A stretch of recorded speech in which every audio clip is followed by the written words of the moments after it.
pribadi sendiri beserta dengan fotonya dan persyaratan-persyaratan yang harus dipenuhi dalam pelayanan surat-suratan tersebut.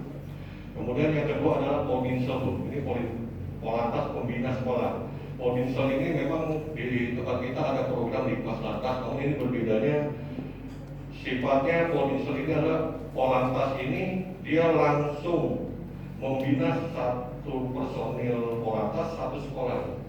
Satu personil Polantas satu sekolah.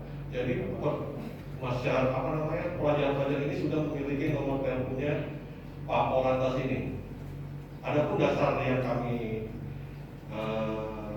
evaluasi berdasarkan hasil evaluasi dari pelanggaran maupun dari kecelakaan lalu lintas, bahwasanya tingkat kecelakaan dan pelanggaran ini banyak dilakukan oleh para pelajar.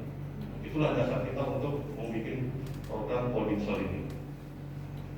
Jadi pelajar-pelajar ini tahunya polisinya Polantasnya itu. Nah, itu. Jadi itu Polantasnya juga memberikan pelayanan, bisa berdiskusi, kemudian memberikan arahan, kemudian apabila ada permasalahan bisa masuk ke Polantas tersebut, khususnya di bidang lalu lintas.